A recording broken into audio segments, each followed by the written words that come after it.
Malheureusement, les chiffres sont en hausse en Belgique et également à Pérué. Nous allons prolonger les arrêtés. Arrêtés tout d'abord sur base de l'interdiction de visite dans les homes, dans les institutions médicalisées, et ce jusqu'au 20 novembre inclus.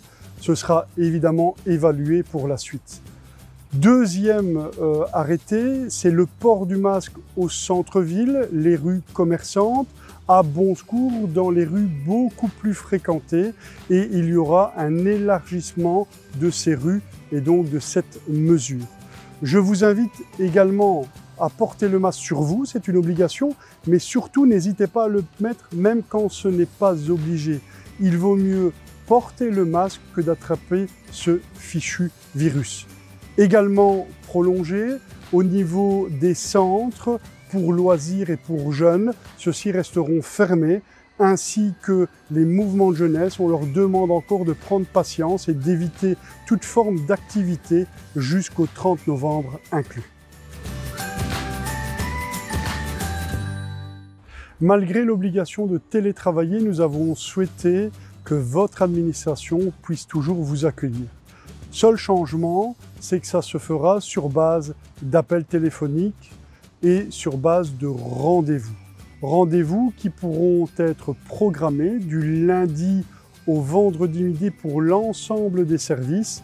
Et si pour l'état civil population, vous ne savez pas vous déplacer durant la semaine, sachez qu'il vous reste la possibilité de demander ce rendez-vous le samedi matin de 9 h à midi. Concernant l'enlèvement de vos rouleaux de sacs poubelles et du chèque cadeau, ceux-ci pourront se faire le mardi après-midi et le jeudi après-midi sans rendez-vous.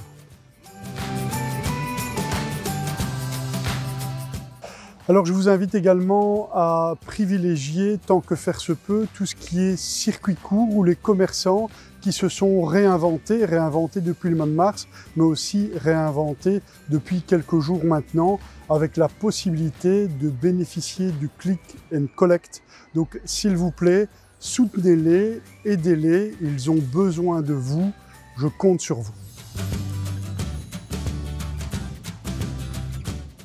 Je voudrais remercier toutes celles et ceux, et heureusement ils sont nombreux, qui suivent les mesures.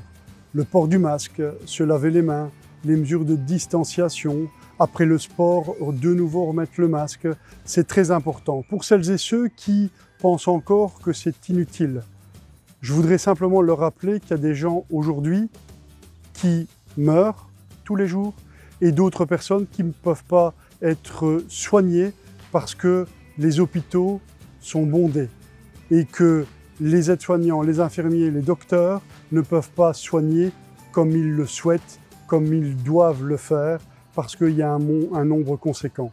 Donc j'appelle vraiment à l'intelligence collective, au respect des autres. C'est important, portez le masque et surtout, portez-vous bien.